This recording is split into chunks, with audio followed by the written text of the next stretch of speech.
लखनऊ के अलीगंज में हुई घटनाकांड के बाद संगम नगरी प्रयागराज में कोचिंग संस्थानों के खिलाफ प्रशासन ने कमर कस ली है और अलर्ट मोड पर है और इसी क्रम में प्रयागराज के कई कोचिंग संस्थानों में अग्निशमन विभाग ने चेकिंग अभियान चलाया तो वहीं दूसरी तरफ से पीडीए की ओर से भी कार्रवाई तेज कर दी गई है। बता दें, जहां 4 कोचिंगों को पीडीए के द्वारा नोटिस जारी किया गया तो खान ग्लोबल कोचिंग की 2 शाखाओं को पर सीलिंग की कार्रवाई की गई है। वहीं लखनऊ में हुए अग्निकांड को देखते हुए प्रयागराज में यह बड़ी कार्रवाई पीडीए की देखने को मिली है। वहीं धैर्य आईएएस कोचिंग और दृष्टि आईएएस कोचिंग को 2 दिन का समय दिया गया है जिससे कि मानक के अनुरूप अपने मानचित्र को सही कर सके। वहीं जनता टीवी से बात करते हुए गंगेश सिंह जोनल अधिकारी पड़ा ने बताया कि आज खान ग्लोबल कोचिंग की 2 शाखाओं को सील किया गया है। उनके पास कमर्शियल मानचित्र था मगर कम्युनिटी मानचित्र न होने के कारण ये कोचिंग को सील किया गया है। कार्रवाई चूंकि लखनऊ में जैसा कि आप लोग जान रहे हैं और आप लोग न्यूज़ पर देख भी रहे हैं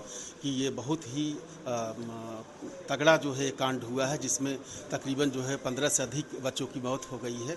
उसके मद्देनज़र जो है आज प्रयागराज में कोचिंग संस्थान चिन्हित किए गए हैं जो पूर्व में, उनमें से खान कोचिंग संस्थान चूँकि ये मानक को पूरा नहीं कर रहा है, ये सामुदायिक सुविधा भू उपयोग में स्वीकृत नहीं है, इसके कोई भी मानक पूरे नहीं है, इस वजह से जो है इसको सील किया जा रहा है। कितने कोचिंग संस्थानों में आज कार्रवाई की गई है? आज ये पहला है, इससे पूर्व 3 किए गए हैं, आज ये चौथा कोचिंग संस्थान है जिसको 4 कोचिंग सील किए गए हैं। हाँ, जो सील किए गए हैं और ये निरंतर जारी रहेगा। 50 कोचिंग संस्थान चिन्हित कर लिए गए हैं। किस तरह का इनके पास लाइसेंस था, किस तरह का नहीं था? लाइसेंस प्राधिकरण नहीं चेक करता, प्राधिकरण मानचित्र की स्वीकृति देखता है। मानचित्र की स्वीकृति सामुदायिक सुविधा भू उपयोग में नहीं है और मानक पूरे नहीं हो रहे हैं, इस वजह से प्राधिकरण इस पर कार्रवाई कर रहा है। ध्येय आईएएस में भी मैं गया था, उसका भी जो है कमर्शियल एक्टिविटी में स्वीकृत है, कमर्शियल ग्राउंड फ्लोर पर चल रहा है, लेकिन तीसरे फ्लोर पर जो इनका कोचिंग चला रहे हैं ये सामुदायिक सुविधा भू उपयोग में नहीं है। इनको अवगत करा दिया गया है कि आप इसे तत्काल पूरा कराएं, अन्यथा आपके विरुद्ध शीघ्र कार्रवाई की जाएगी। हाँ, आपके यहाँ आज पीडीए के अधिकारी आए, इन्होंने चेक किया, कुछ एनओसी मांगी और बिजली को छोड़कर आपको एनओसी नहीं दे पाए हैं और किस तरह से मानक पूरे नहीं है बता रही है। फायर की एनओसी दी गई है इनको। सर ने बताया कि इनको विद्युत की एनओसी चाहिए होगी तो वो 1 से 2 दिन में उनको प्रोवाइड करा दी जाएगी। लिफ्ट की भी एनओसी 1-2 दिन में प्रोवाइड की जाएगी, उसके लिए समय दिया गया है हमें, 1-2 दिन में हमें वो प्रोवाइड करा देंगे हम। ये भी कहा जा रहा है कि ये कमर्शियल इसका और इसमें जो कोचिंग चलाई जा रही है वो कम्युनिटी सर्विस के अंतर्गत आती है। हाँ, उन्होंने बताया ऐसा, तो उसके लिए भी 1-2 दिन में हम लोग उसके लिए अप्रूवल ले लेंगे, प्रक्रिया पूरी करेंगे। बाकी यहाँ पर जो एंट्री एग्जिट के 2 रास्ते हैं, एक फ्रंट पे है, एक बैक में है, तो वो ओपन कर दिया जाता है जब क्लासेस होती हैं। कितने दिन का समय दिया गया? 2 दिन का समय दिया गया है, 2 से 3 दिन का। परिचय बता दें। रमन, मेरा नाम है रमन, सेंटर कोऑर्डिनेटर हैं यहाँ देव प्रयागराज में।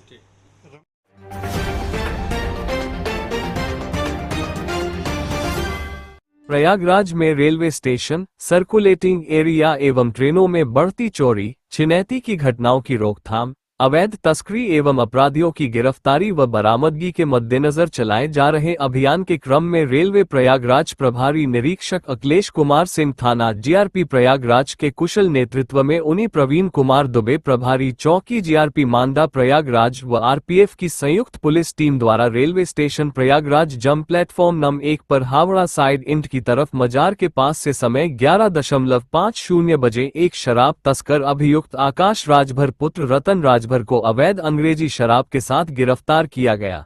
बाद गिरफ्तारी व बरामदगी के आधार पर थाना स्थानीय पर धारा 60 आबकारी अधिनियम पंजीकृत कर वैधानिक कार्यवाही किया गया।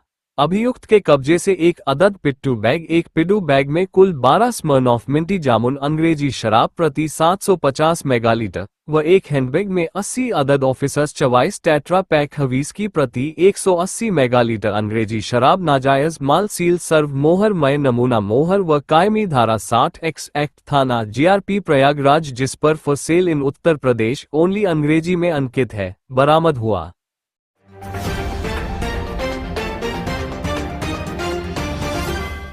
माह मुहर्रम की 7वीं को 1836 में कायम किया गया दुल्हदुल का गश्ती जुलूस पानदरीबा स्थित इमामबाड़ा सफदर अली बेग से भोर में निकाला गया। इमाम हुसैन की सवारी, जिसे दुल्हदुल भी कहा जाता है, जो पूरे दिन और रात भर विभिन्न इलाकों में गश्त करने के उपरांत प्रातः 6 बजे अपने कदीमी इमामबाड़े पर पहुंचकर संपन्न हुआ।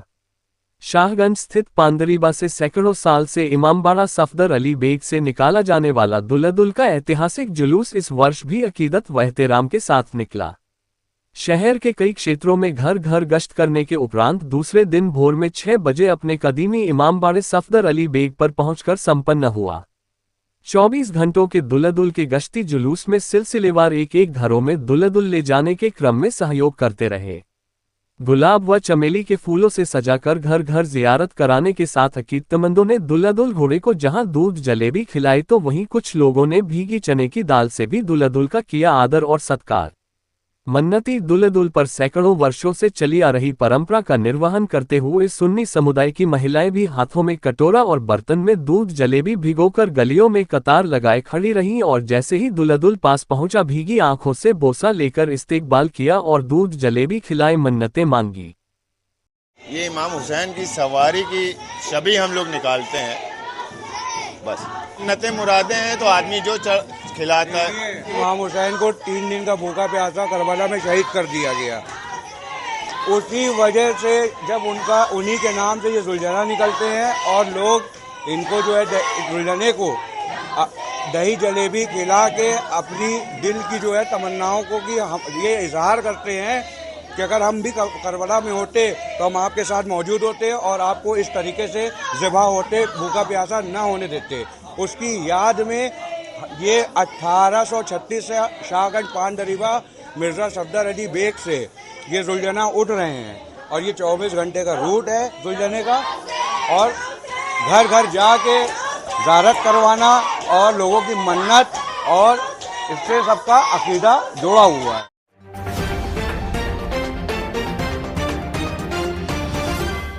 लखनऊ के अलीगंज स्थित कोचिंग सेंटर में हुए हादसे के बाद उत्तर प्रदेश सरकार ने पूरे प्रदेश में चल रहे कोचिंग सेंटर में तत्काल जांच के आदेश दे दिए हैं तथा मानक के विपरीत बने कोचिंग सेंटर एवं बिना अग्नि सुरक्षा व्यवस्था के चल रहे कोचिंग सेंटर के खिलाफ कार्रवाई के भी आदेश जारी हुए हैं, जिसके बाद प्रयागराज में मुख्य अग्निशमन अधिकारी चंद्र मोहन शर्मा और अग्निशमन अधिकारी राजेश कुमार के नेतृत्व में कोचिंग सेंटरों की जाँच एवं उनके खिलाफ कार्रवाई शुरू कर दी गई है, जिसमें कोचिंग सेंटर में अग्नि सुरक्षा व्यवस्था, बिल्डिंग की स्थिति, आगमन एवं प्रस्थान के मार्गों और आपातकालीन मार्गों के विषय में जानकारी ली जा रही है।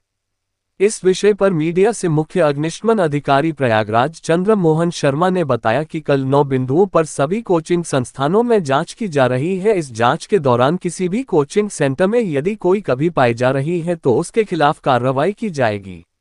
बहरहाल पहले ही कोचिंग सेंटर में जांच के दौरान काफी कमियां पाई गई और उनके खिलाफ कार्रवाई के आदेश जारी कर दिए गए हैं। प्रयागराज में कुल 226 कोचिंग सेंटर रजिस्टर्ड है, जिनमें से अभी तक सिर्फ 40 सत्रों के पास वैधानिक नो ऑब्जेक्शन सर्टिफिकेट है तथा बाकी सभी कोचिंग सेंटर में अभी तक इस विषय में कोई एनओसी नहीं ली गई है। जिस तरह से यहाँ पर कुछ कमियाँ मिली हैं, जैसे सिलेंडर एक्सपायर था, जर्जर बिल्डिंग, जिस तरह से मानक के तौर पर आपको निर्देश मिलेंगे, नोटिस मिलेगी, तो किस तरह से देखते हैं कितने बच्चों की सुरक्षा को लेके अब आप अलर्ट होंगे? नहीं, देखिए, इसीलिए बच्चों की सुरक्षा को ध्यान में रखते हुए मैं कोचिंग 3 टाइम में 3 शिफ्ट में संचालित करता हूँ कि मतलब अगर मान लीजिए 1000 बच्चे हैं तो उनको हम 3 शिफ्ट में अलग अलग टाइम पर बुलाते हैं ताकि कि क्राउड एक साथ ना होने पाए। दूसरी चीज़ की जो ये बिल्डिंग है वो इंडियन प्रेस की बिल्डिंग है, तो जैसे कि कुछ लोगों ने बोला कि पुरानी बिल्डिंग है, तो ऑब्वियसली ये पुरानी बिल्डिंग है, अंग्रेज़ों के टाइम का बनाया हुआ बिल्डिंग है। तो अभी इसमें हम लैंडलॉर्ड से हम लोग इसका जो है समय समय पर जो है इसका रेनोवेशन कराते रहते हैं। तो और ऊपर कोई भी क्लास न चलती है, ना यहाँ पर बेसमेंट में कोई क्लास चलती है, जो भी है ग्राउंड फ्लोर है और 3 एग्जिट हैं इसमें। और सुरक्षा, बच्चों की सुरक्षा हमारी सर्वोपरि है। और जो भी यहाँ पर कमियाँ थोड़ी बहुत अगर अग्निशमन विभाग को नज़र आई हैं, अगर वो मुझे गाइड करते हैं कि यहाँ ये चीज़ें आपको करनी है, तो उसको 2 दिन के अंदर हम लोग सुनिश्चित करा करके डिपार्टमेंट को सपोर्ट करेंगे। सिलेंडर भी जो लगे थे फायर के, वो एक्सपायर्ड थे, यहाँ पे सारे 2023 में ही एक्सपायर हो गए, अभी तक 3 साल। कुछ बॉटल्स हमारे पास ओके रखे हुए हैं और कुछ जो आपने नीचे देखा है वो बेकार बॉटल पड़ा हुआ था, है ना, तो उनको लगा होगा कि ये ऐसे पड़े हुए हैं, ऐसा नहीं है। तो इस चीज़ों को हम लोग अग्निशमन के जो मानक हैं उनको तुरंत जो है व्यवस्था करके हम लोग तुरंत विभाग को सूचित कर रहे हैं। परिचय बता। मैं डायरेक्टर संदेश अकेडमी रवि सिंह। की जो दुर्घटना हुई है लखनऊ में जो है जो अग्नि दुर्घटना हुई है, इसके दृष्टिगत जो है कमिश्नर प्रयागराज में भी आज सब तहसीलों में मेरे द्वारा कल ही दिशा निर्देश जारी कर दिए गए थे कि हर प्रभारी जो है अपनी टीम के साथ जो है जो उनके क्षेत्र में पढ़ने वाले जो भी कोचिंग संस्थान हैं, ट्रेनिंग सेंटर्स हैं या विद्यालय हैं जो सरकारी हैं या राजकीय विश्वविद्यालय, सभी में जो है चेकिंग अभियान चलाया जा रहा है कि उनमें किस टाइप की अग्नि सुरक्षा व्यवस्थाएं मानव होनी चाहिए और किस टाइप की वहाँ लगी हुई हैं। अगर लगी हुई है तो प्रॉपर्ली मेंटेन्ड है क्या नहीं ये जो है, अगर नहीं लगी है तो उनमें कितना गैप है, तो ये आज वो सब नोट कर रहे हैं। इसके अलावा जो वहाँ पे पढ़ने वाले बच्चे हैं और जो स्टाफ कार्यरत स्टाफ है, अग्नि दुर्घटना हो इसके लिए वो क्या क्या कार्रवाई करें इसकी ट्रेनिंग दी जा रही है। अग्नि दुर्घटना में किस प्रकार से अपने आप को और अपने साथियों को सुरक्षित तरीके से बाहर निकाल जाए इसकी ट्रेनिंग भी दिया जा रहा है। तो अभियान जो है आज से हमने सुबह से शुरू किया है और मेरे द्वारा ये भी निर्देश दिया गया है सभी प्रभारियों को कि जब तक ये हमारा अभियान कंप्लीट नहीं होता, मतलब उनके अधिकार क्षेत्र में जो फायर स्टेशन के क्षेत्रांतर्गत जितने भी इस टाइप के ट्रेनिंग संस्थान या शिक्षण संस्थान है उसमें जब तक उनकी कार्रवाई कंप्लीट नहीं होती तब तक वो बाकी की जो कार्रवाई, जैसे इससे पहले हम लोग जो होटल का कर रहे थे तो वो मतलब रोक दें अभी टाइम बिंग जो है, और जब तक ये कंप्लीट हो जाए तो इसके जैसे हर सुबह पर डे जो है 4 बजे तक मैंने जो है हर तहसील तक रिपोर्ट मांगी है, तो वो रिपोर्ट 4 बजे तक मेरे कार्यालय में आ जाएगी। तो उसका निरीक्षण करके मैं जो है नोटिस निर्गत करूंगा उसमें जो है, और अगर हमको लगता है कि वो नोटिस देने के बाद भी 6-7 दिन का जो भी हम 5 दिन 7 दिन का जो भी टाइम देंगे उसमें वो कार्रवाई नहीं कर रहे हैं तो अगली कार्रवाई जो है जिसमें उसको बिजली पानी जो बिजली के कनेक्शन डिसकनेक्शन कराना है या उसको सीलबंदी कार्रवाई करनी है या उनके जो उनके अधिष्ठाता या मालिक जो है उनके खिलाफ जो है वाद दायर करना है तो उसमें आगे कार्रवाई फिर हम करेंगे अगर ये लोग मतलब उसमें कार्रवाई नहीं करते हैं। तो कितनी टीमें कुल बनाई गई आपके द्वारा? हमारे द्वारा जो है कुल जैसे हमारे 9 फायर स्टेशन है तो 2 टीमें हमने यहाँ पे शहर के लिए बनाई हैं और बाकी 8 जो है हमारे जो तहसीलों में बनाई गई हैं जो है, तो टोटल जो है 9 टीमें हम लोग बनाई गई हैं जो तहसीलों में जा रही हैं। जहाँ पर आपने पहली जांच की है ये कितना पुरानी बिल्डिंग है, क्या क्या यहाँ ये तो काफी पुरानी बिल्डिंग बता रहे हैं कि यहाँ पे कुछ प्रेस वगैरह संचालित होती थी। अब इसमें 3 टाइप के संस्थान हैं, जो एक तो बच्चे जो यंगस्टर्स जो है वो कॉम्पिटिटिव एग्जाम की तैयारी करते हैं, दूसरा यहाँ पर जो एक लाइब्रेरी है वो संचालित होती है, तीसरा जो स्पेशली चैलेंज बच्चे जो हैं उनका कुछ ट्रेनिंग का किया गया है। तो काफी पुरानी बिल्डिंग में किया जा रहा है तो बच्चों की संख्या यहाँ काफी ज्यादा होने की उम्मीद है। तो उसके लिए जो अग्नि सुरक्षा व्यवस्थाएं वो पर्याप्त पाई गई हैं जिसमें एक्सटिंग्विशर जो है कम मात्रा में लगे हुए हैं। दूसरा हमारे द्वारा क्योंकि यहाँ पर ज्यादा बच्चे हैं तो फायर अलार्म के लिए मैंने बोला है कि फायर अलार्म सिस्टम यहाँ पे लगवाइए। और तीसरा जो है यहाँ पर पानी की व्यवस्था, क्योंकि फायर लोड यहाँ पर जो आपका डेस्क वगैरह जो सीटिंग अरेंजमेंट है वो सब लकड़ी का बना हुआ है जिससे फायर लोड ऑलरेडी बहुत ज्यादा है, अगर आग लगती है तो काफी फैलने की चांसेस हैं। तो ये खाली एक्सटिंग्विशर से या रेत से बुझेगी नहीं जब तक उसको पानी से ना बुझाया जाए। तो ये आज हम जो है इनको शाम तक नोटिस इशू करेंगे और 7 दिन का टाइम देंगे कि इनको कराना पड़ेगा, नहीं कराते हैं तो फिर इनमें आगे कार्रवाई करेंगे। एंट्री एग्जिट के इंतजाम जो है इनके जो हम घुसे अभी चेकिंग कर रहे हैं इनकी जो है जो भी कमियां एंट्री एग्जिट हमको लगेगी तो हम इनको इंगित कर देंगे अपने नोटिस के थ्रू ही कि हमको ये एग्जिट और चाहिए इसमें। बट हमने जो अभी जो देखा है कि इनको हमने स्पष्ट मना किया है कि जैसे अभी हमको फर्स्ट फ्लोर पे भी बना हुआ है तो फर्स्ट फ्लोर पे इनका जो है लॉक था वो जो, तो हमने इनको स्पष्ट कर दिया है कि जब तक एक भी बच्चा कोचिंग सेंटर में रहेगा कोई भी रूम का बाहर निकलना ऊपर जाने का दरवाजे पे ताला नहीं होगा। तो ये हम अपनी नोटिस की फॉर्म में भी देंगे, हम इनको बताते भी आ रहे हैं कि जब बच्चे निकल जाएं तब आप ताले वाले मारिए, जिस टाइम पे एक भी बच्चा अगर आता है तो आप कोई भी ताला या कोई भी दरवाजा बंद नहीं रखेंगे, आप गार्ड बैठाइए कुछ भी बैठाइए। आप ऊपर जाने तो ऊपर का हमको दरवाजा खुला मिलना चाहिए। एनओसी है यहाँ की? नहीं, यहाँ की कोई एनओसी नहीं है। अच्छा, कुल अगर हम बात करें तो पूरे प्रयागराज जिले में करीब कितने कोचिंग संस्थान होंगे और कितनों की एनओसी आपने दी? नहीं देखिए, कोचिंग संस्थान तो देखिए हमारे पास हमने आज लिस्ट जो है जो हमारा ये शिक्षण विभाग जो है इससे मांगी है हमने लिस्ट, जो है हमारी जो पुरानी लिस्ट है 2-3 साल पुरानी लिस्ट है उसमें लगभग 70 जो कोचिंग संस्थान है जो डीआईएस ऑफिस पे जो रजिस्टर्ड थे उनकी सूची है। बट आज सुबह भी मैंने एक पत्राचार किया, शाम तक या कल सुबह तक हमारे पास नई सूची आ जाएगी। और जहां तक रही अग्नि जो प्रमाण पत्र की बात है तो लगभग 14 से 15 जो शिक्षण संस्थान है जो हमारे रिकॉर्ड में भी मिले हैं जिनको फायर एनओसी इशू हुई है। तो ये बट जो शिक्षण संस्थान है जो बताया जा रहा है तो यहाँ पर इनसे कई गुना ज्यादा मतलब ये यहाँ पर संचालित है। उसी के दृष्टिगत हमारे द्वारा अभियान चलाया जा रहा है। जो डिफेक्ट इस टाइप के मिलेंगे कि अग्नि सुरक्षा व्यवस्थाओं में हिलावाली करते हैं, अग्नि सुरक्षा व्यवस्थाएं नहीं लगाई हैं, मानव कानून में नहीं चल रहे हैं, तो उन पर वैधानिक कार्रवाई हम लोग करेंगे।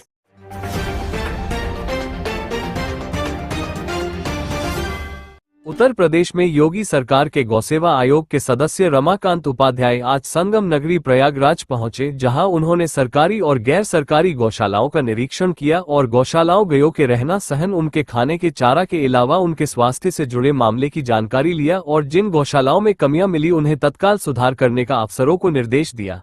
इस दौरान उन्होंने कहा कि हमारी सरकार और मुख्यमंत्री योगी आदित्यनाथ की पहली प्राथमिकता रही है कि गौ माता की सुरक्षा करना और उनके रहन सहन, खाने पीने की उचित व्यवस्था रहे, जिसको लेकर हम सब योगी जी के सपनों को साकार करने के लिए समय समय गौशालाओं का निरीक्षण करने और अफसरों के समन्वय बनाकर गौ रक्षा और गौ सुरक्षा की मुहिम चला रहे हैं। रमाकांत उपाध्याय, सदस्य गौसेवा आयोग। क्या इसका मंशा है, किस तरह से काम हो रहा है? माननीय मुख्यमंत्री जी की हमारी जो मंशा है वो ये चाहते हैं कि पूरे प्रदेश के अंदर हमारा एक एक गौवंश स्वस्थ हो, एक एक गौवंश की चिंता हो, एक एक गौशाला बढ़िया बने और इसके साथ में नवाचार करें। माने गाय का गोबर, गाय के गौमूत्र जो इतना उपयोगी है लेकिन आज पड़ा रहता है गौशालाओं में, तो इसके लिए नए नए उत्पाद बने, गाय के गोबर से उत्पाद बने, गौमूत्र से उत्पाद बने, पेंट बने और इन सारी चीज़ों का उपयोग पूरे प्रदेश के अंदर सरकारी बिल्डिंगों में से लेके और प्रत्येक गांव में ये सब का उपयोग हो। साथ में जो गौमूत्र है, गोबर है, इनका खेती में उपयोग हो।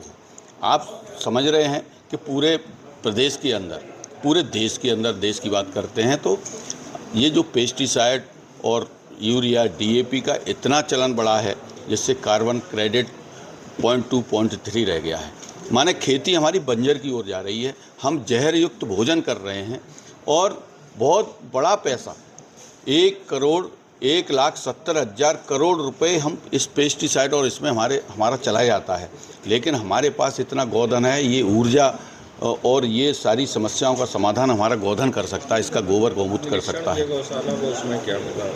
अभी हमने जो गौशालाओं का निरीक्षण किया है उसमें एक में कुछ ऐसा लगा कि यहाँ चोकर और बढ़ना चाहिए, उसकी क्वालिटी थी वो अच्छी नहीं थी, वो हम अभी बैठक में रखने वाले हैं, उसका कार्यरत बन रहा है। एक जगह हम वहाँ गए तो वहाँ भी थोड़ी कमियाँ मिली हैं, तो हमने वहाँ BDO को निर्देशित किया है कि जो इसमें समस्या पैदा कर रहे हैं उनके खिलाफ कार्रवाई करिए। गौ संरक्षण के लिए आप लोग काम कर रहे हैं, उधर शंकराचार्य गौ माता को राष्ट्रीय माता घोषित करने की मांग कर रहे हैं, तो ऐसा क्यों नहीं किया जाता कि मांग का और संरक्षण अच्छे से हो सके? हमारे वेदों में, पुराणों में जो हमारे सबसे पुराने हैं, माने जब से हम लोग जब आए हैं, जब से धरती पर हम सब लोगों का आना हुआ है, उसके बाद में वेद आए, फिर पुराण आए, उनमें हमारे ऋषियों मुनियों ने उसको गावो विश्वस्य मातृ कहा है। वो हमारी विश्व की माता है, वो देश की नहीं, वो तो पहले से है। अब हम जो भी हम लोग काम करना चाहते हैं, जो भी संत काम करना चाहते हैं, सरकार ने पूरे उत्तर प्रदेश के अंदर संतों के लिए खोल दिया है कि वो गाय गौशाला अपने अंडर लें, अपने कार्यकर्ताओं को दिलवाएं, अपने जो भी उनके अनुयायी हैं, कोई भी हो, वो गौशाला को लेकर और उसमें वो अच्छे काम करें, उन गौशालाओं को अच्छा बनाने का काम करें। तो निश्चित रूप से जब गाय के गोबर, गौमूत्र, दूध, इसका सारा उपयोग लोगों की समझ में आ जाएगा तो वो तो पहले से गावो विश्वस्य मातृ है, वो हमारी। क्या मानना है, गौ माता राष्ट्रीय माता घोषित होना चाहिए? भैया मैं तो कह रहा हूँ वो हमारी आज विश्व की माता है, होनी वो पहले से है। हम कोई नया नहीं करने वाले हैं, हम तो जो है उसको स्थापित करने का काम कर रहे हैं, हमारी सरकार कर रही है। और सबका आह्वान किया है, संतों को आह्वान किया है, समाज सेवियों को आह्वान किया है कि एक एक गौशाला लेकर और सब लोग उसको अच्छा बनाइए और समाज के लिए काम करिए। तो इस तरह का ये विषय चल रहा है और सबका सम्मान है, संतों का सम्मान है, सबके लिए दरवाजे खुले हुए हैं सरकार के। धन्यवाद।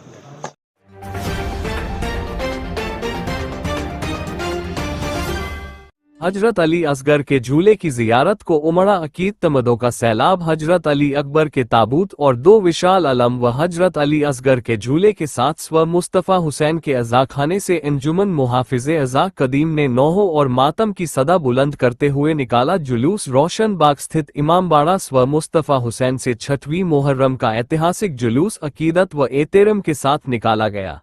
नागरिक सुरक्षा के पूर्व deputy warden Nasir Zaidi, warden व जुलूस आयोजक खुशनूद रिजवी की सरपरस्ती में देर रात हजरत अली असगर के झूले, 2 विशाल अलम, हजरत अली अकबर के ताबूत का जुलूस निकाला गया। अजाखाने में काजिम अब्बास, अहमद जावेद, कज्जम, जरगाम हैदर, एजाज हुसैन आदि ने गमगीन मरसिया पढ़ा तो जाकिर अहले बैत रजा अब्बास जैदी ने शहादत का गमगीन तज़किरा किया। बाद मजलिस शबीह ताबूत हजरत अली अकबर, हजरत अली असगर का झूला और 2 विशाल अलम को गुलाब व चमेली के फूलों से सजाकर जियारत को निकाला गया। अंजुमन मुहाफिज़े अज़ा कदीम दरियाबाद के नौहा ख्वानो गुलाम अब्बास नकवी व अन्य साथियों ने पुरदर्द नौहा पढ़ते हुए जुलूस निकाला जो रोशनबाग, बख्शी बाजार, मस्जिद काजी साहब से मुड़कर काजीगंज स्थित इमामबाड़ा फूटा दायरा पर पहुंचकर संपन्न हुआ। जुलूस में नासिर जैदी, खुशनूद रिजवी, सैयद मोहम्मद अस्करी, पार्षद रमीज अहसन, जाहिद भाई, शाने भाई, शादाब जमन, आसिफ रिजवी, आमिर रिजवी, अली रजा रिजवी, वसीम असगर, ओन जैदी, जामिन हसन, शमीर जमन, शयान जमन, अमन जायसी, मुज्तबा हैदर, कदर, तारिक, जहीन अब्बास, फरमान रिजवी आदि शामिल रहे।